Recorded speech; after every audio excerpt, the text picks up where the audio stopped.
This man is a urban legend that is real in the flesh. He drove and flew from many, many miles away. He's a dear friend of mine. He's written so many books. He's helped some people get into office. He speaks truth. Well, from what I heard. He's a sharp dresser. He's a man who knows what he wants. He knows how to execute a solution.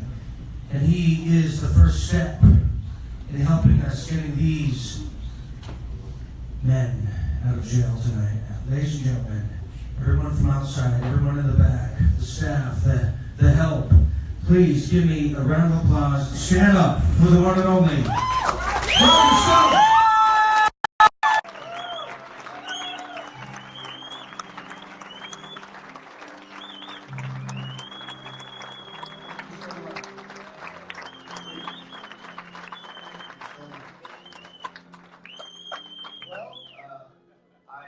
Delighted to be with you. And I'm here for one important reason. I stand in solidarity with every member of the Bundy family and their family.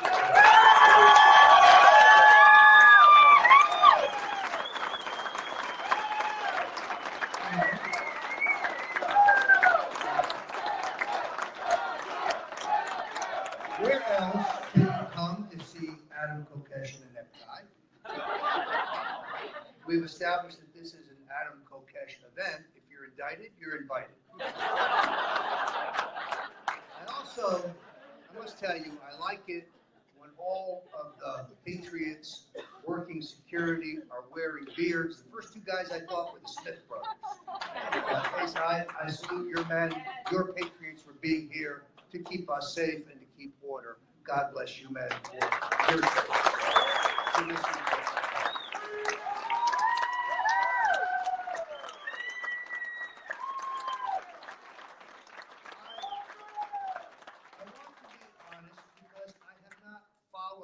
This case with the intensity that I might have. I've been busy the last year or so. But my friend Judge Andrew Napolitano forwarded me a number of articles about this case. And the more I read, the angrier I got. I also bring you not only warm regards, but the best wishes of my friend Alex Jones at InfoWars. He wants you to know that he also stands in solidarity with every person, every patriot in this room. Now, when Dean Ryan first invited me to the event, I thought he said Bunny Ranch, not Bundy Ranch. So of course I said yes. But in all seriousness, our founding fathers said that the federal government was to be limited in power regarding land use within the states, and that the states themselves should have say over how land was used. This is crystal clear in the Federalist Papers. Over time, as if in slow motion, our enumerated constitutional rights have been eroded to the point of being unrecognizable. Militarized federal agencies are destroying families, livelihoods, and children's future. When the people legitimately gather to redress grievances, the federal mercenaries shoot to kill. We have allowed our public servants to become predators willing to kill and destroy to maintain their iron grip on power. Here we have the BLM, the EPA, the FBI threatening death, stealing land by fiat, slaughtering livestock, and laughing in our face about it. We have allowed our public servants to become modern-day robbers.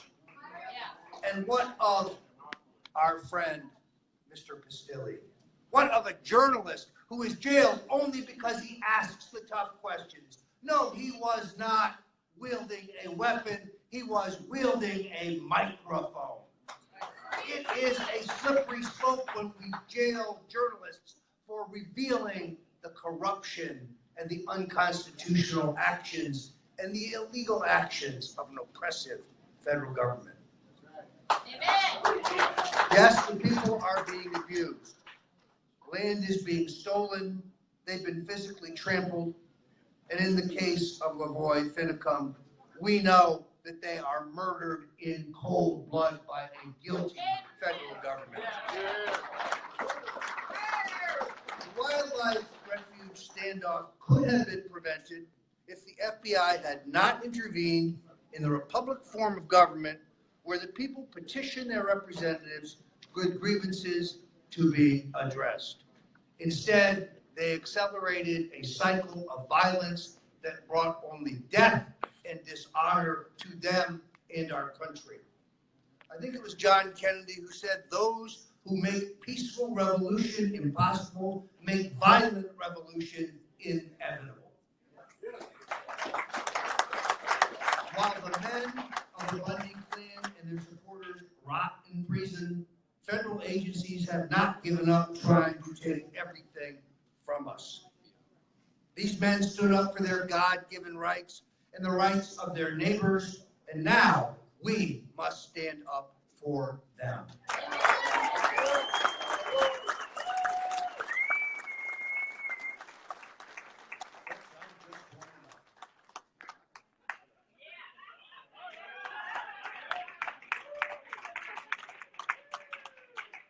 Even more egregious than the abuse of the Bundys are the actions of the federal government in the wake of that standoff. The actions of U.S. District Court Gloria Navarro are a disgrace for the judiciary.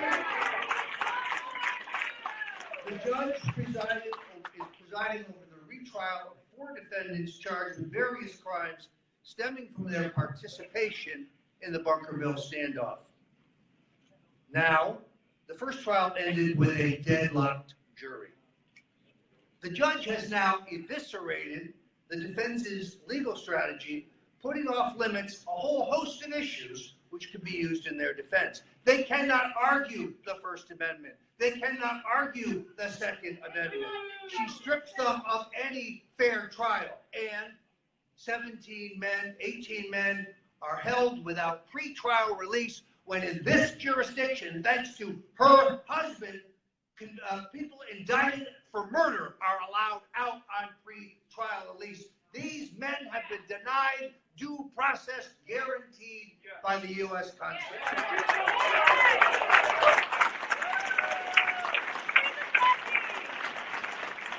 They are not allowed in their defense to review the actions of the BLM leading up to this incident, or to mention the federal mistakes, such as the First Amendment zone created for protesters. They are not allowed to mount any reasonable defense. Cliven Bundy is not allowed to choose his own lawyer. This is the oppressive hand of a military, jackbooted government that has lost all sense of reality, of law, morality, or the U.S. Constitution. Why must they rig the trial, you ask? Because they fear jury nullification. They fear a jury that will free the Bundy family and their supporters. Now, there is, in my opinion, a solution to this problem. We have seen the overreach of an oppressive federal government. We have seen the jackbooted mentality of a militarized federal bureaucracy. But the Bundys were assured by the local sheriff that the feds were standing down, being led to the slaughter.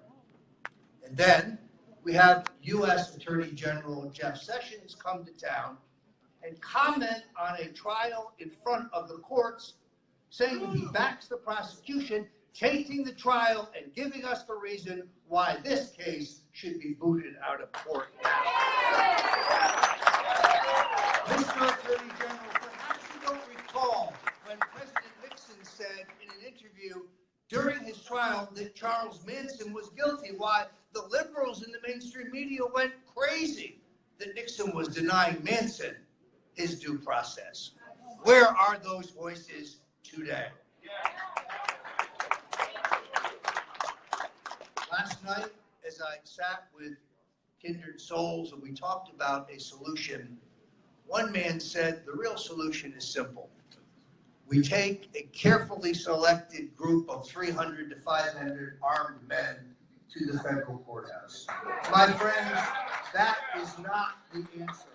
Violence is not the answer. More bloodshed is not the answer. More gunplay is not the answer. I have known Donald Trump, the President of the United States, for 40 years. He is a just man. He is a decent man. He is an honest man. He is a compassionate man. He is a believer in the U.S. Constitution. He answers only to the American people, not to the two-party duopoly that has run this country.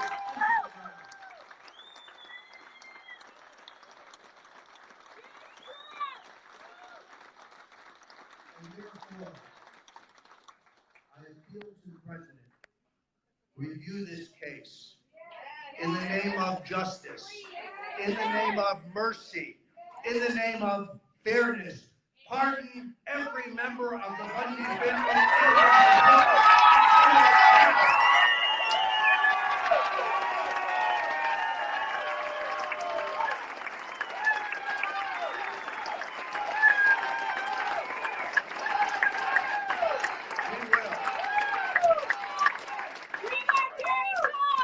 We will be posting a petition at Infowars.com and at StoneColdTruth.com to the President, urging him to review this case and, in the act of mercy and justice, pardon these patriots. Let's be clear. We will not be silenced. We will not be intimidated. We will not be censored. We will not go away, and we will not shut up. We will end this fight to the end.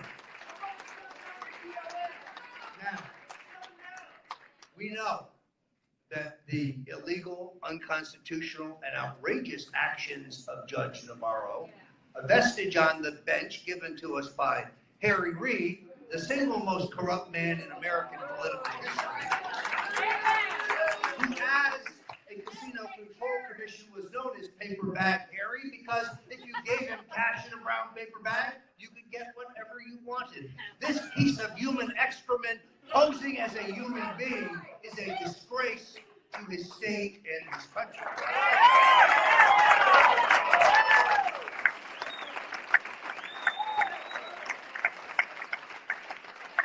Judge Navarro does his dirty work today.